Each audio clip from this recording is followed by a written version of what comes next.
Good evening, ladies and gentlemen, and welcome back once again to Avenger Pretenders. That's right, the geek and the redneck, Sully and JT, are here once again to review episodes 3 and 4 this week of She-Hulk. Grab your adult beverages or your kid's beverage or whatever else you want to snack on, sit back, relax, and enjoy the show. Sully, it's all yours. All right. Hello, everybody, and welcome to Avenger Pretenders. I want to say hi to Carol, who just popped into our live chat room. Hello. Good to see you, Carol.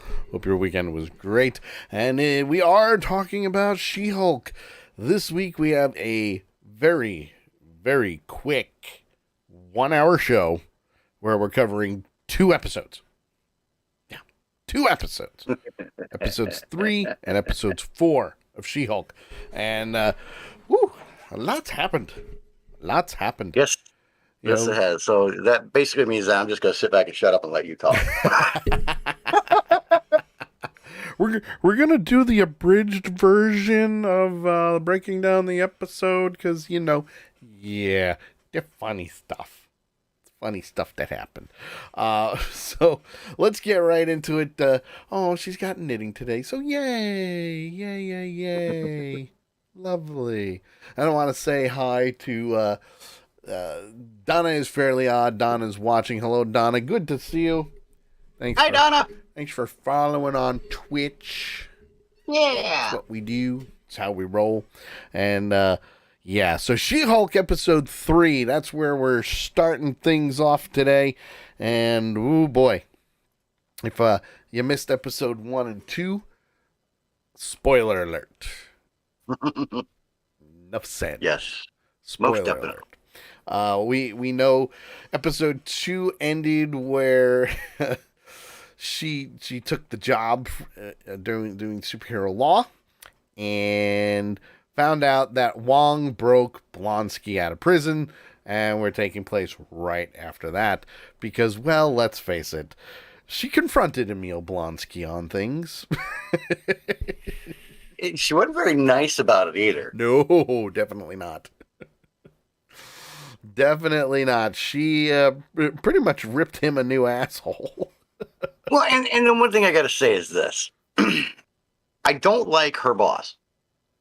I don't like her boss because, he sits here and he knows what's going on, but yet he doesn't say anything to her until she says that she is officially taking the case. And he goes, well, you might want to turn on channel 4. Well, because... and he there's just found a out video of him being broken out in an underground fight. But that's the thing. He just found that out as well. So I get it. I understand why they did what they did. Yeah, I do too. I just don't like it. So, I mean, in reality, it really wasn't his fault because he was just finding out right then and there as well. So, yeah, it kind of ties the 2 and 2 together. And if you haven't seen Shang-Chi, that's the whole fight scene that we're referring to where Blonsky he escaped from prison. Right. But went back on his own accord. So that's a good thing. That, if you think about it, it's a good thing. But man, is she ripping a new one into Blonsky. And she even says, why didn't you mention this before? And he says, well, I was forced to leave. Because I guess Wong was using the Abomination as a rite of passage, so to speak, to become the Sorcerer Supreme because Doctor Strange was gone for 5 years, leaving a gap to be filled. Wong was next in line. So clearly things are going on.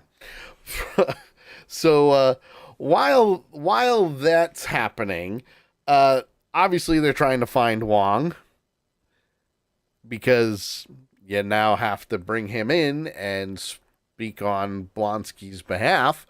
So, hey, let's do it, And when she gets to the point where she says, just so you know, this is not going to be one of those cameo shows. And Right. then she starts listing all the cameos that have showed up so far and that have continued to show up. Donna said she can't stay long, but she wanted to visit for a minute and say hi. Hello. Good to see you. Back for tomorrow's show starting at 8 o'clock. It's a lot of fun. Yeah, that's a good one. That's going to be a good one. Hopefully, Trisha will be back with us and we'll be having some fun. Not that we don't have fun without Trisha. We do. But yes. So at the law firm, She-Hulk walks into her office. She finds Nikki Ramos sitting, and she gets a call from Holloway who wants her in his office right away. And yeah, it's interesting because in the first episode we met Dennis Bukowski, who was arguing The total douchebag in the DA's office. Yeah, the douchebag in the DA's office. And he's claiming that he was frauded by Runa, who is an Asgardian shapeshifter. And she's not an Asgardian. She's from New Asgard. So she was one of the refugees that was on Asgard at the time of the destruction of Ragnarok and is now part of New Asgard on Earth. And the best part is he's claiming that he was in a relationship with Megan Thee Stallion. If you don't know who Megan Thee Stallion is, she is an actual real-life social media star turned singer / rapper / basically anything that you can think of. That's how she made her career. And Jennifer Walters just laughs. Like, yeah, no, there's no way in hell you would get, Megan Thee Stallion. And hilarity ensues. But at the same time, a dimensional portal opens up and Wong comes out and she goes, I gotta go. I gotta go. Bye. See you later. And yeah. And Donna says, have a good show. Why, thank you. I will try. We will try. Always. So at the same time, while that's happening, she leaves with Wong and she's questioning him on why he broke him out of prison. And it was because he was training to be the Sorcerer Supreme. He admits that, and he even says, "Listen, I'll say this under oath, as well." And yeah, he's like, yes, everything that he said was true. I broke him out of prison because I needed what was someone worthy, a worthy opponent to battle against as for part of my training to be the Sorcerer Supreme, and as Sorcerer Supreme. I think you should just let him be. Yeah.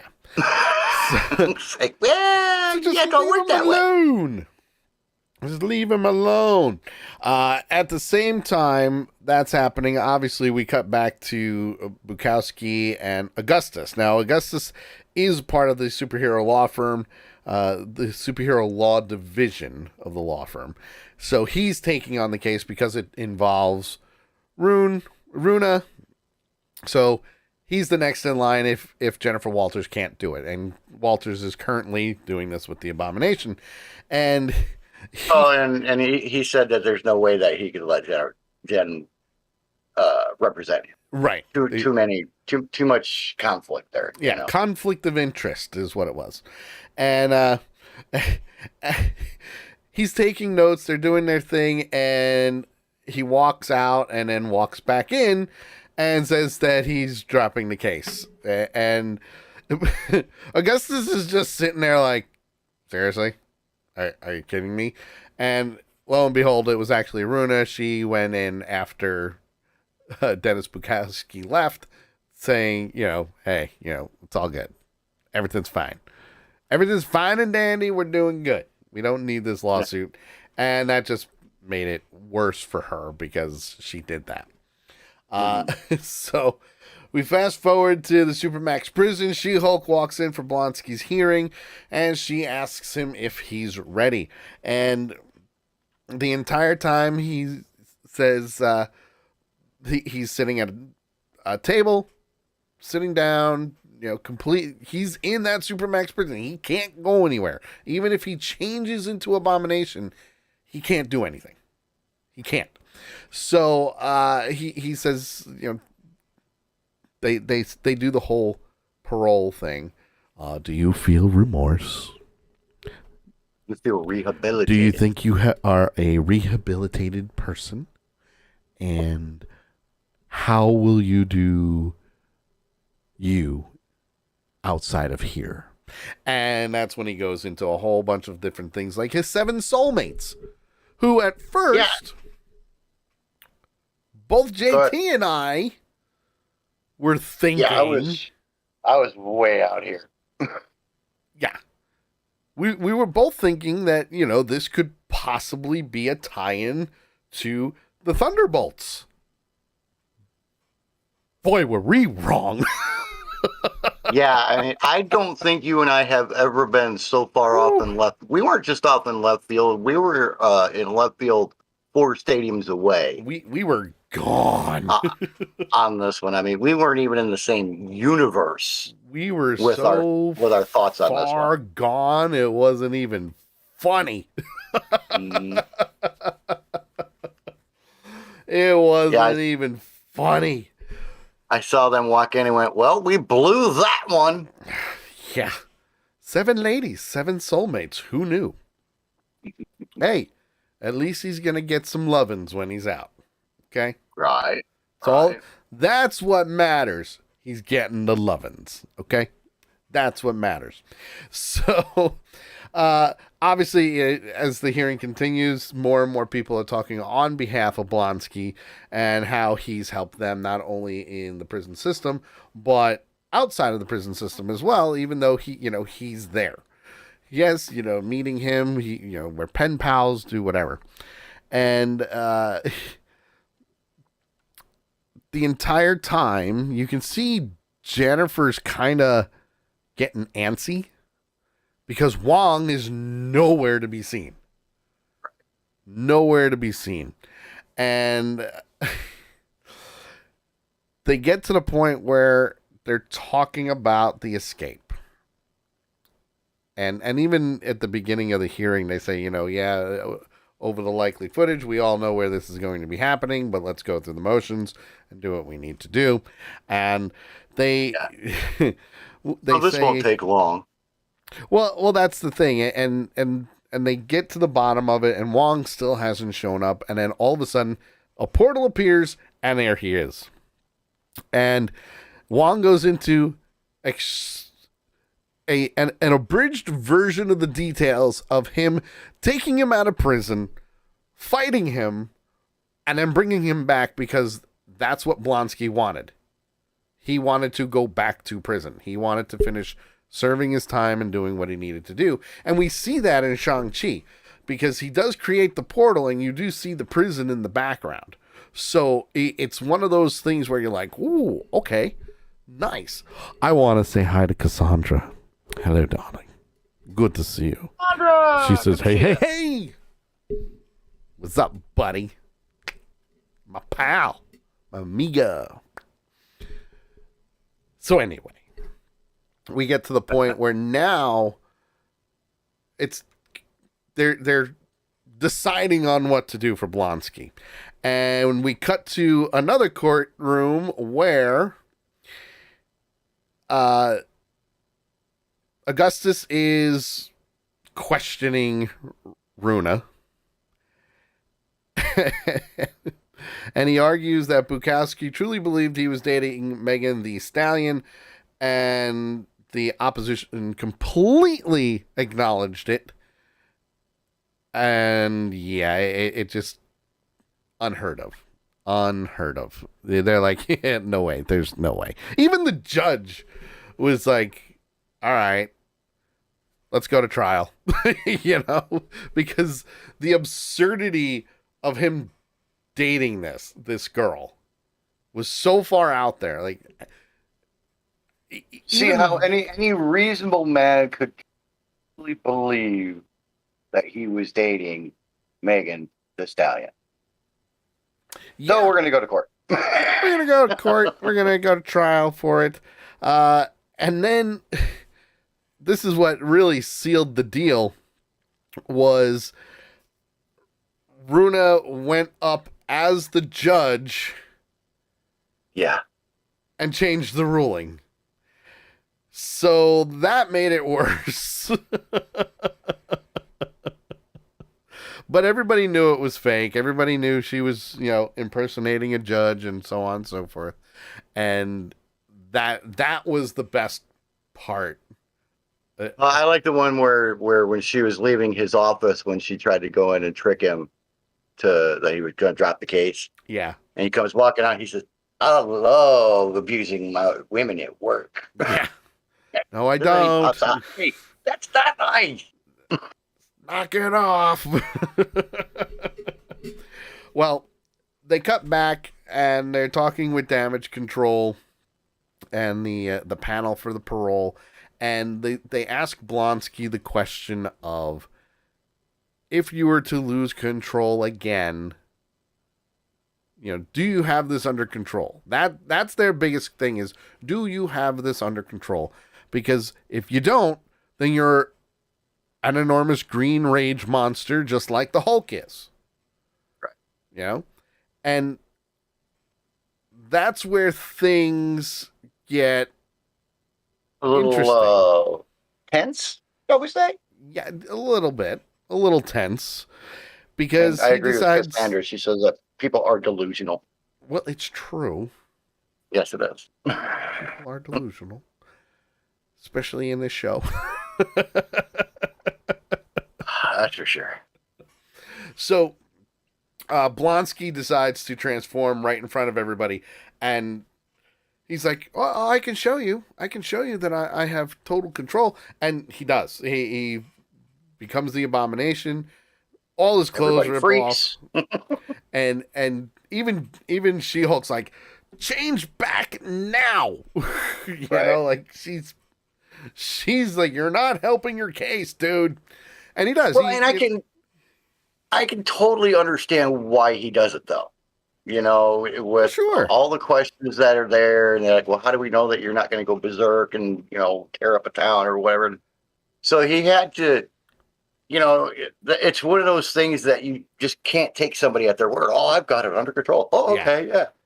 You can't do that. So he had to prove to them that he did have it under control. Well, yeah, absolutely. And that's the only way that he could do it. However, I think he should have, instead of just sitting there and doing it all of a sudden like he did, he should have looked at the panel and says, "Okay, don't freak out.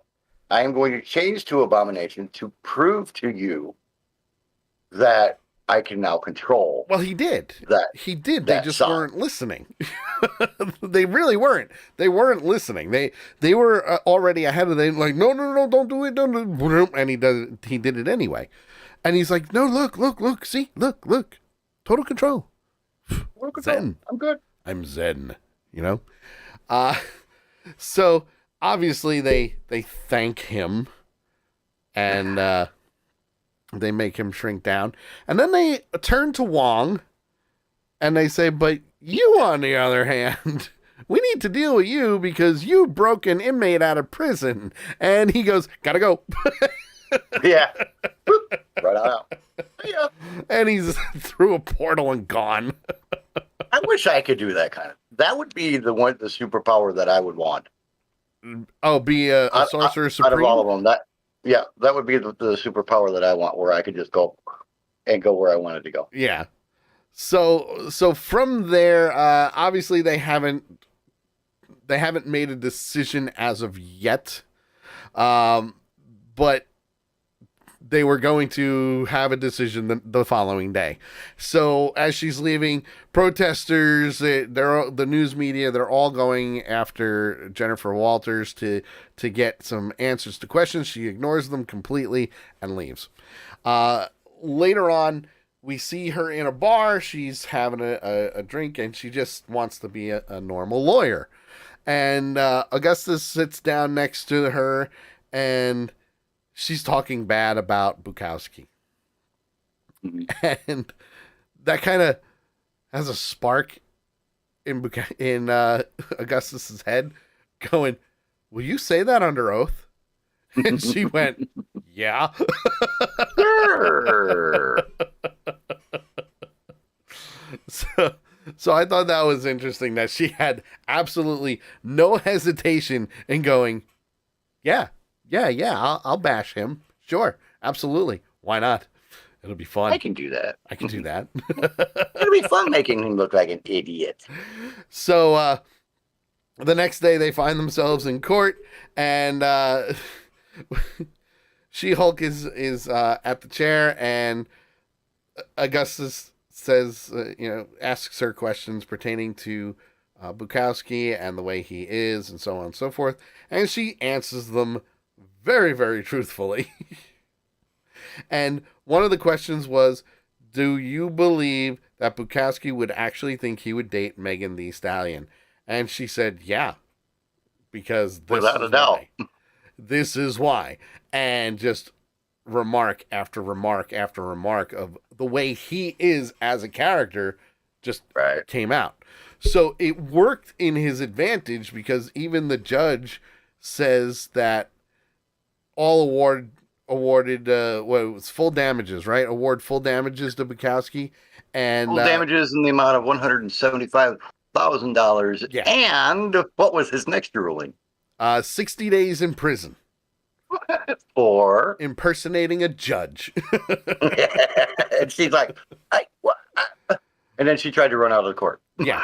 And then, of course, we have another cameo of Megan Thee Stallion in the back of the courtroom saying, "That's right, there's only one." So needless to say, that kind of helped a little bit, because even Bukowski asked if they could do something to prohibit Runa's powers from being used. I hate that it's just a slap on the wrist. I wish there was something that we could do to stop her from being able to change and do this to somebody else. Yes. And good old JW goes, ooh. An idea. A clue, Sherlock. Did he just give me an idea? We'll keep that to ourselves. Yeah. So from there, we go back to the jail cell. We see Blonsky's jail cell. They're finishing the ruling, and the judge decides to allow Blonsky parole under the condition that he cannot turn into the Abomination ever again. The minute he does, he's back in prison. No ifs, ands, or buts. No second chances. Nothing. What was it? He had to wear an inhibitor in perpetuity. Yes, because for those of you who don't understand the fancy talk, that means permanently. Yes. Which would register. I had to look that up. So which would register if he becomes Abomination again, and that news of her getting the parole, she won the case. She got the parole. So now all the news media want to interview her. She's the one. She's the girl to go to. And she doesn't want to, which I can understand. She doesn't want to be well, yeah. The circus act. The circus act, the center of attention. She doesn't really want to be the face of it, but she knows she has to be the face of it, Right. And it works. It does work. So from there, they dub her She-Hulk. The news media dubs her She-Hulk because it's still going on. And then we see she gets home and she is being jumped by 4 guys. And if you don't know who these 4 guys are, the 4 guys are the Wrecking Crew. And they do play a good prominent role in the She-Hulk comics.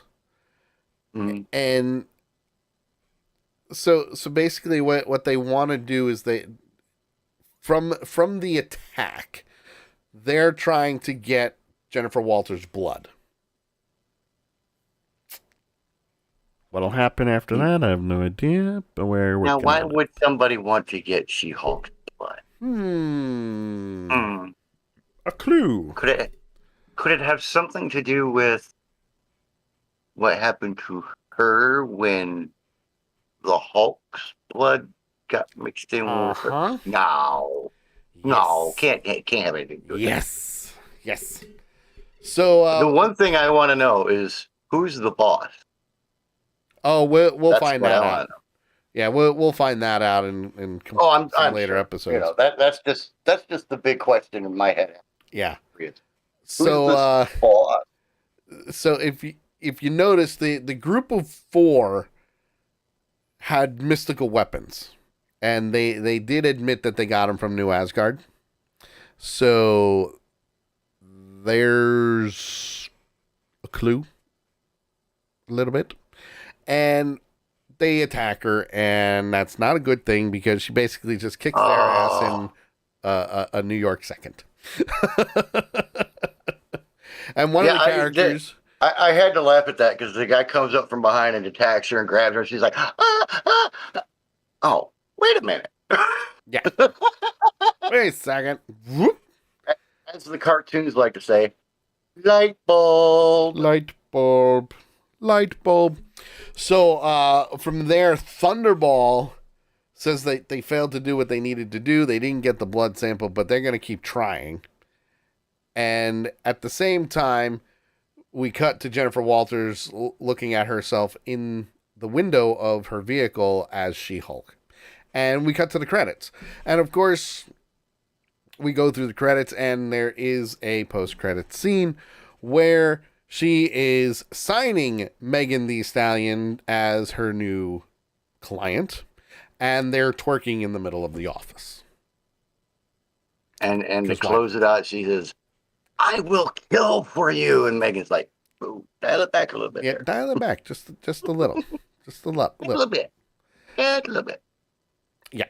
And Holloway sees them twerking in the office, and he just walks away. he doesn't want to deal with it. He's done. So yeah, smart thing to do. So I really can't say I blame him for walking away, but he does. And that was the end of the episode.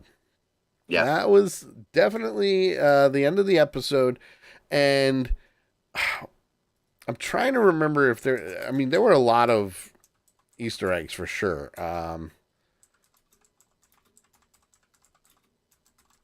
Have to find it because I had it. I had it saved, and it's not coming up for me right now.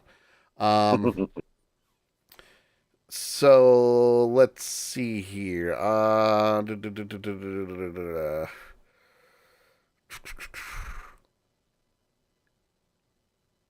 So I like that they tied the media, the rumors and the media to things, because that was a very good representation of what the media is doing today. It really was. Yeah. And it was a good way for them to just go, suckers, here you go. Right. There was a reference to Spider-Man No Way Home. I don't know if you caught it, but there was. And it basically has to do with, She-Hulk telling Wong that, this video is incriminating the parole, video is incriminating, and the parole board will not release Blonsky because of it. And he says the Sorcerer Supreme misunderstand, I don't understand. Like, how is that? And has to do with the mind wiping. And he says, I don't want to do that again. He's like, we could go one of two ways. Number two, I really don't want to do that again. Yeah. It's a messy process, and she replies back with, it's also unethical. And they also go into Thor's speech about what heroes do from Thor Ragnarok. So that was a good thing. Thor's speech does not hold any weight in this courtroom. Yes, it does not. Also, when Emil Blonsky changes to the Abomination, obviously we've already seen updated visuals of what he looked like in Shang-Chi, but in this episode you really see some good close-ups because the original comic book character, he did, like, his ears were kind of webbed and fins on the side of his head. So I like that they updated that, because that was one of the things I didn't like from the Incredible Hulk. You didn't see the full Abomination gear. Yeah, he still has a human looking face, but you can see that as he becomes the Abomination, he's still evolving. So, and that was one of the things with Abomination in the comics, is that he was always evolving, so something new was always there. And I love that they tied that together. And then of course, they tie the comic book's origins into this episode, and fourth wall breaks. We always know the fourth wall breaks are pretty damn awesome, if you say. Well, and that's the thing, and I've said this from the beginning, and granted that was only 2 episodes ago, but they're doing the fourth wall breaks very subtle, classically, very subtly. It's not, it's not Deadpoolish. It's done very subtly. It's been done very, very classily. Yeah. With a lot of class, and they don't do it just to do it. They do it for a reason. Yes. So they do it for a reason, and they do it because it's worth it. And that's why I'm still at a 4.5 on this episode. Oh, 4.5 gamma bombs, huh?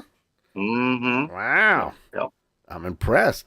You know what? I'm going to give it 4.5 too. Although, I think if we saw more of the Wrecking Crew, it may jump it up a little bit. But I have a feeling we're going to see more of them later. We will, because like you said, they said, well, we'll have to try. We'll try again next time. Yeah. So, but otherwise, I loved it. I thought it was great. I loved Tim. I loved Tim Roth as Emil Blonsky / the Abomination to begin with. I thought he was a perfect addition to the Incredible Hulk as the Abomination. Can't really screw with the CGI too much when it comes to Universal's take in that director and what they're doing in the MCU, because in the MCU they do want things more comic accurate, and I get it. I get it 100%. Yes, you have to do that. So I like that they're doing what they're doing. I don't think the twerking scene needed to be in there, but I get it for the comedic factor. It made you laugh. It did. That was the only reason that it was there. Yeah, pretty much. To give you a little laugh. Pretty much. Yeah. So I'm going to give it 4.5 gamma bombs as well for this episode. And we're just going to go right to it, because we're going to get into the next one, because we have to. This next one is episode 4 of She-Hulk.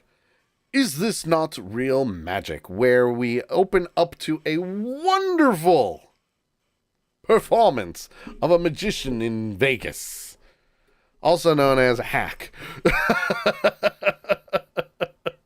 And one that is almost as delusional as the frickin' lawyer. Yeah, so it works.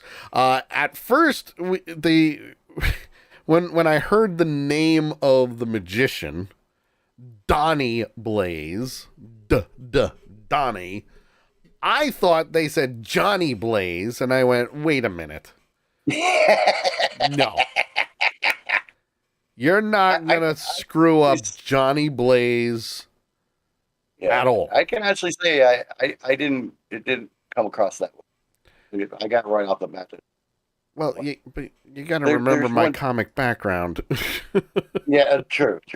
But there's one thing that if you have to say your name after every freaking trick that you do, yeah, you shouldn't be on stage. Agreed. That's like me singing a song saying, "Hey, I'm JT," and now we'll go to our next song. And "Hey, I'm JT," and I'm JT Hollis, and this is my song. why waste everybody's time? That I And that's why wrote. he had people sleeping in the back of the freaking audience. Yes, which I thought was hysterical. I, Yes, it was. I really did. I thought it was hysterical because It why was. not? I agree. Why not? Well, it turns out that Donnie Blaze is just a hack. He's just a hack. That's all he is. He's a hack. But he pulls up a person from the audience, and her name is Madison King. And he gives her a white rose, turns it into a red one, and the audience is still not amused. But then he decides to make things a little more interesting, where he takes a sling ring and puts it on his fingers. So now you already know we're tying it to magic here, where he's actually going to use some type of magic, and he creates a portal just like he would for being a sorcerer supreme. Only this time it's an interdimensional portal because he doesn't have full control and basically closes her up in it. And I'm like, okay, I can see where this is going. This is going to be a good one. Well, later on, shortly after, we see Wong. Wong is back, folks. Yay, another cameo by Wong. And he's about to sit down in his house at Kamatage. And he's watching The Sopranos. It's paused. And all of a sudden the portal opens up and Madison King comes falling out. And she's holding a bleeding heart.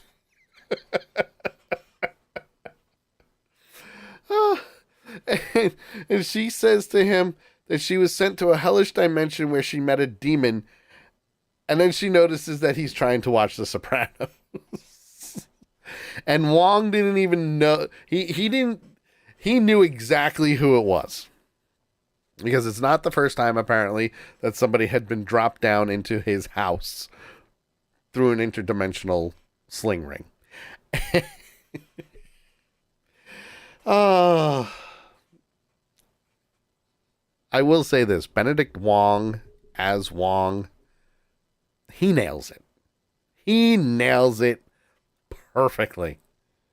He really does. Like, you can't get any better than him. No. If his contract ever comes up, he should just automatically renew with them. Because that's what I would do. I'd be like, nope, I'm here.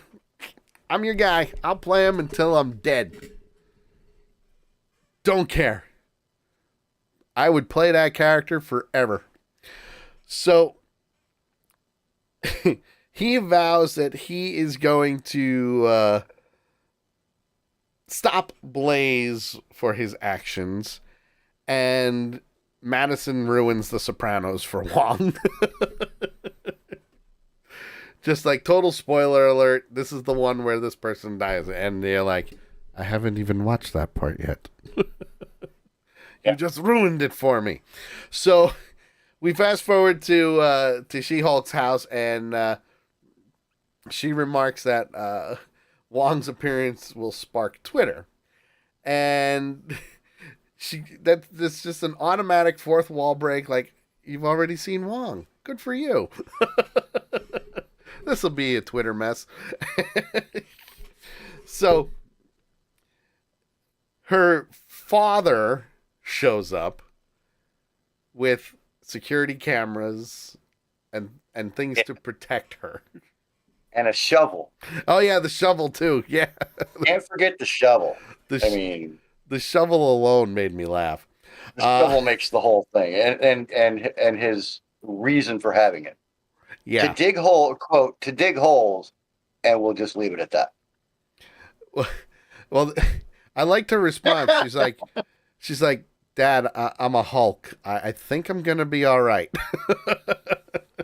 Yeah, and she goes, well, what if they come back again? Well, I'll beat their ass again, and you can dig more holes. There you go. And the look on his face, the look that he gave her was just like, are you serious? Like, are you serious? Yes. Yes, I am. Well, from there, we find her in her office and she makes a Matcher account.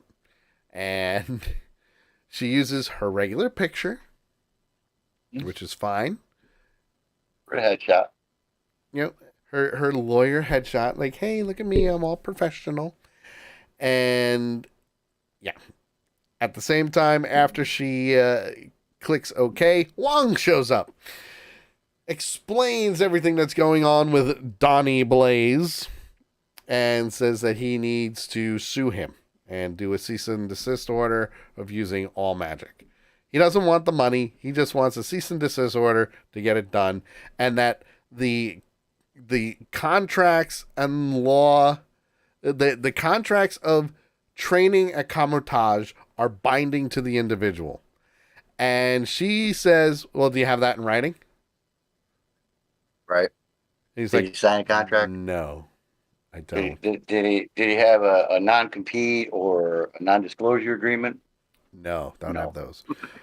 Carol, you have a wonderful night. We'll see you tomorrow, dear. Good night, Carol. See you tomorrow. Yes, see you tomorrow. Well, she informs Wong that that's pretty much going to be a thrown out case in the court of law. And Wong decides to leave his business card and his name just appears on it. He goes, magic. Keep American magic. So from there, Nikki and She-Hulk are at the bar.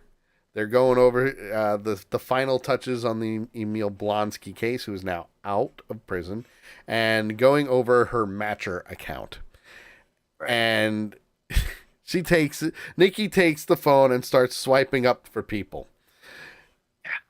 Mostly to filter the suggestions. And everybody knows those apps, Match.com, Tinder, like all those different things where you can swipe left or right. Mm-hmm. It's got an algorithm in it, and it matches you with other people that fit that algorithm. And you keep going and going and going until you find the right person. And in a lot of cases, it works. In many cases, no, it does not work. I like what she said. She says, for about every 500, you get maybe a third of those. Which is true. I mean, think of it this way. No matter what, when it comes to that type of thing, you have the rule of 10. Yep. The rule of 10 states at least 1 out of 10.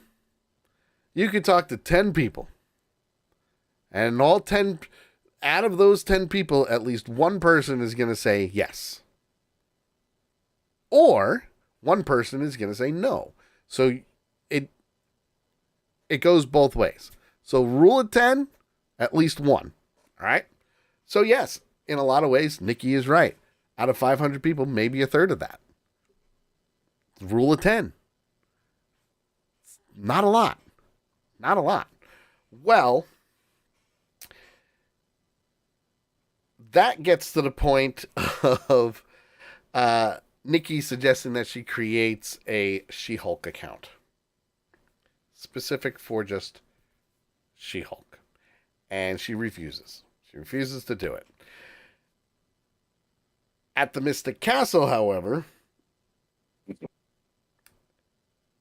he and Cornelius P. Willows claim Wong cannot copyright magic. And they also instigate Wong a little bit. They do what they order. And Jennifer says that it's just a cease and desist order. Here it is. There's nothing you can do about it. You're being served with the cease and desist. Go from there. And her phone rings. And Blaze recognizes that it's Matcher. And later that night, Jennifer goes on a date. And it does not go very well. It does not go very well at all. Not at all. Nope. Not at all. No. And from there, we get back to court. Because, lawyer show. Her words, not ours. Lawyer show. Right. And Yep. from there, Wong, despite Wong's pleading, the judge asks for a witness. So the only witness that Wong can think of is Madison. Madison. And With a Y, but it's not what you think it is. and Sorry, when had to do it. when he opens up a portal, it's at a party, and she walks through and she just yells, "Wongers!" I would have right then and there. I would have opened the portal back up and shoved her happy ass back there. Yeah, yeah. She did take the stand and admitted that she went through some type of interdimensional portal where she met a demon named Blake. And Blake sent her through a portal back to Wong because, well, that's what happens. You know? Oh, and there has to be some significance to the fact that the deal was that he would send her back for 6 drops of blood. Yes, 6 drops of her blood. Yes, 6 drops of her blood. So that should be interesting to see what that comes about later on. Oh, so you don't know? Okay. Nope, we'll see. Gotcha. We'll see. So from there, and this is what I thought was asinine but funny at the same time, is that Donnie Blaze's lawyer is a magician too. And he was worse than Donnie Blaze. Oh, much worse. And Much worse. And Willow is the older one. Claims you can't copyright magic. You can't copyright magic, and it is what it is. Well, She-Hulk counters by saying that his practices are fake magic. They're not real. The mystic arts is. So you have your you have your illusions that most magicians do, and then you have the mystic arts, which is real magic, which is people being able to pull things out of the air for real. Right. Open up portals, fly, mirror dimensions, everything we've seen in Doctor Strange. Levitate, the works. Real magic. And from there, Blaze uses a smoke bomb. again. And the judge questions how he got it in there to begin with. And she said, "One, stop throwing smoke bombs in my courtroom." And how the hell did you get those through security? Yeah. I love that line. That was a good line. So the judge does say that he can still practice magic. Yeah. But that's it. Wong asks Jennifer if he should send him to the mirror dimension before leaving. He probably won't even die. Yeah, he probably won't even die. Probably wouldn't even know how to get out of there. Right. So from there, we see Jennifer back at home. She's finishing the brief, and she's thinking it's Friday, not Saturday. Checks her phone only to find no matches on her matcher. And that's when she decides to make a She-Hulk account and looks at the camera and says, "I'm not proud of this." See, that's the class that they've used in this entire episode when they break the fourth wall. I love it. And then from there, she's instantly getting matches. Her phone is going off like crazy to the point where she has to end the notifications. It's blowing up like Hiroshima. And then it cuts to her going on some dates, and one of the dates is the guy, big jacked muscle bound guy, says, Yeah. "How much can you deadlift?" And she goes, A literal ton. A literal ton. "I could do 600 pounds." And I'm not even a superhero. Then, of course, another man claims to have been a fan before they matched. So, hey, I'm a fan, And then there's Arthur, a pediatric oncologist, which, pediatric oncologist. Who wouldn't want to meet a doctor? And Right. Arthur appears to be one of those nice guys. One of those nice guys. Yeah. That's what we'll call it. That's what we'll call it. The nice guys. Yeah. Yeah. Yeah. We'll leave it at that. Questions about her. What she wants. You want to split some fries? Let's get them to go. That type of thing. Okay. Right. Well, at the same time, there's another magic show going on with Mr. Blaze. And of course, he tries to do the portal trick again. Only this time, the woman does not want to go through, and shit comes out. Oh, yeah. Demons, to be exact, come flying out. And it gets to the point where it is so bad that these demons are now overrunning the theater, attacking the people, and Blaze gets to the point where he opens up another portal, and there's Wong, and he's asking Wong for help. Save me. You gotta help me. So from there, we see Jennifer at home with the oncologist, and they're making out right on the couch. They're getting ready to have some fun, do adult things. Right. The spill of the wine, oops, type of thing. Something like that. Getting juicy. About to kiss him. Phone goes off. And she ignores it. And he says, don't you think you should get that? No, it'll be fine. Phone goes off again, and it keeps going off until finally a portal opens, and it's Wong. And he says, Why aren't you answering your phone? I like how he says it, though. He says it, why don't you answer your mobile phone? Because I don't freaking want to. I'm trying to give me some nookie here, Well, Wong pulls her through the portal, and she says to the oncologist, I'll be right back. So, as she's there and these demons are flying around, she goes, What are you doing? What do you want me to do? Why am I here? And he says, do Hulk things. Yeah. So as she's doing Hulk things and beating up these demons and throwing them back in the dimension, now they're starting to evolve and get bigger. And it grows as she's fighting them, and she finally throws it into the portal, does whatever, and she makes Blaze agree to cease and desist before all the demons are sucked through another portal out and gone and doing whatever they need to. And Wong opens up a portal, and she falls into the oncologist's lap. And they're talking, and he picks some goop or pieces of demon off of her head, out of her hair. Yeah, out of her hair. And she just goes, oh, that's just part demon. No big deal.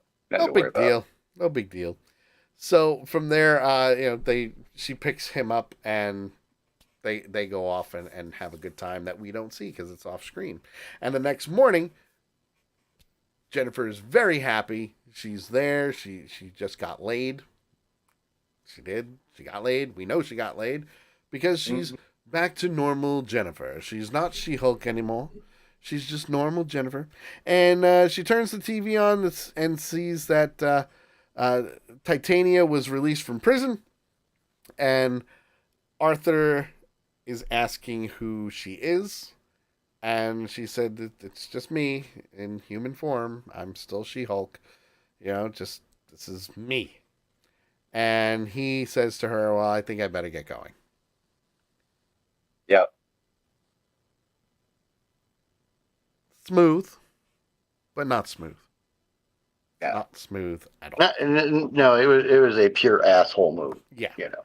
And as he leaves, she says, well, the hot doctor is a cliche.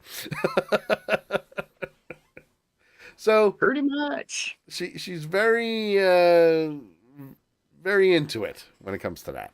Yep. Closes the door and she gets a knock on the door, thinking it might be him, and she sees that there's a guy standing there, and she knows exactly what it is. And Titania is now suing for the misuse of her name, which is She-Hulk. And She-Hulk is like, but I'm She-Hulk. It's me. But Titania My name is Jen Walters. Yeah, but Titania is in the process of trademarking She-Hulk, so She-Hulk can't use it, which is a good Easter egg. So from there, she looks at the audience and says, "Well, this is a bummer way to end an episode." And from there, credits roll. And after the credits, we see Wong at Kamatage, and he's watching This Is Us with Madison, and she keeps asking him different alcoholic drinks that he's tried before. And that's how the episode ends. So Wongers has a best friend now. Yes. And I said that very nicely. So when it comes to that, we do have some Easter eggs when it comes to this. Obviously, Donnie Blaze is not Johnny Blaze. We know this. That was just that bad. was fun. I mean, don't get me wrong. I'm the dummy who's supposed to make those mistakes, not you. I know, but still, I mean, come on, dude. You're slacking here, buddy. But that was the first thing I heard. I thought he said Johnny Blaze. I'm like, that is not Ghost Rider. I'm like, no, that is not Ghost Rider. No. And we know Ghost Rider exists in the MCU because of Agents of S.H.I.E.L.D. So, we know there's two of them. Now, how many times have I warned you about thinking? I know, I'm sorry. Obviously, we've got The Sopranos, Season 5, Episode 12, Long-Term Parking. That's what Wong was watching, and it was on hold. And then, of course, at the end with the This Is Us. And they're watching This Is Us mostly because, if I remember correctly, I believe the director of this episode directed a few episodes of This Is Us, which is why they were watching that. Then from there, we've got the Twitter, breaking the fourth wall again with the Twinner. Yeah, Twinner. Holy crap.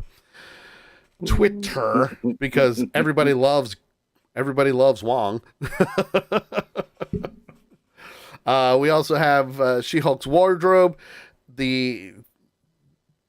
If you haven't noticed her wardrobe, the outfit that she wears is a lot bigger on her, so she can actually fit in it when she becomes She-Hulk. Right. So, yeah. Doesn't want a wardrobe malfunction, and if you notice, she does wear spandex tank tops underneath her shirt, because otherwise you'd be seeing cleavage like in the comic books. Then there's Jen's to-do list, and if you didn't freeze frame this, yeah, that was a long ass list. It's a big one. So here's the gist of it. Prepare guidance language for Blonsky inhibitor. That's what they mentioned in the episode before, where he cannot turn into Abomination. Order highlighters from supply clerk, purple green. A fun nod to Hulk and She-Hulk's iconic color scheme. Edit to-do list, 2 hours. Buy and read How to Make Friends and Influence People, an homage to Dale Carnegie's bestseller self-help book, How to Win Friends and Influence People. Sign up for Big and Tall membership. Jim, LOL. Yes, it's on that list. Order those new Cheetos you saw, episode 1, where they're eating Cheetos in the car. And order more chopsticks, and she eats them with chopsticks, by the way, if you don't remember from episode 1. Stop wasting chopsticks. That's on the list as well. File discovery request for Kraft versus Soule. It's a fun Easter egg for She-Hulk comic writers David Anthony Kraft and Charles Soule. So that was a good nod to them. And then follow up on Jansen class action, and that is another tie to the inker of the She-Hulk comics, Klaus Janson. So yay. The She-Hulk dates is a tie into the dating that she did in the comics as well, and so on and so forth, and doing that whole dating cliche. And then there's the trademark She-Hulk lawsuit. Now, for those that don't know, I'm going to tell you, because this is 100% true that this happened. When The Incredible Hulk with Bill Bixby and Lou Ferrigno first aired, they had the TV rights, and that was on NBC, right? Well, they decided that because we have the Hulk, we want to trademark She-Hulk, just in case.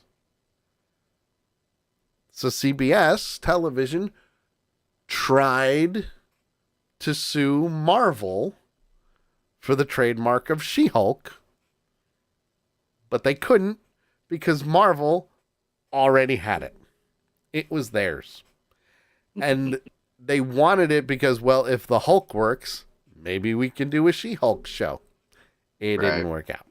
So that was a great homage to the original Incredible Hulk TV show. At least I thought, especially for the history of it, because I don't want to say it's an actual jab, but it works. Then of course you got the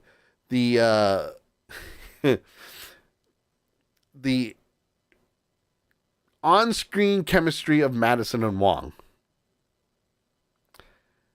which not only does this tie with This Is Us, but it could also technically tie into Doctor Strange, that Wong was a part of the wedding in Doctor Strange in the Multiverse of Madness. We just never saw him. Or there's also the possibility that the director of the This Is Up episode that he was watching also directed this episode, as well as is going to be directing an episode of Daredevil we've yet to see, but we know is in She-Hulk because he is a really good lawyer. Just putting it out there. He's a really good lawyer. So those are the Easter eggs and things to think about when it comes to episode 5, which will air this Thursday. So, all in all, I personally give this episode a 4. The only reason why I give it a 4 is because I would have loved to have seen Ghost Rider show up. That's just me. I got all confused with Johnny and Donnie Blaze. But otherwise, a great episode nonetheless. What about you, JT? I'm going to drop 4 1/4 on it. Okay. All right. I was sitting at 4, but the hobgoblin fight scene was just really freaking cool. That was funny. So that bumped it up from 4 to 4 1/4. Her stepping on him barefoot and all. Yeah. And I still have to say, just the classy way that they're doing the fourth wall. Yeah. We know it's there. We know it's going to come. But when it happens, it's boom. Boom, done, over with. It doesn't drag out for more than 5 seconds, which is perfect for the She-Hulk character. So all in all, roll right back in. Great episode. Mm-hmm. Very good episode. And we will be live next Monday for Avenger Pretenders. We're going to do episode... Oh, wait, no. We won't be live next Monday. No? Next Monday's my birthday. You can still do the show. Go out and get drunk afterwards. I'm going out for dinner. I don't know when I'm going to be back. So Avenger Pretenders is being moved to Wednesday. Yes, most likely Wednesday we'll be doing Avenger Pretenders. But we will be live tomorrow for the Sully Show right here on Accidental Punch TV at 8 p.m. Eastern. And hopefully Trisha will be back with us. It'll be great. And big teaser. Ooh. Big teaser for tomorrow's show. Oh. Tomorrow, I am revealing pearly whites. Ooh, the pearly whites. It'll be awesome. That'd be awesome. So for JT and myself, I am Sully. Thank you once again for tuning in to Avenger Pretenders. We will see you guys next time. Have a great night, everybody. And we'll see you tomorrow. Oh, yes. Bye-bye. We will. Yes. Auf Wiedersehen.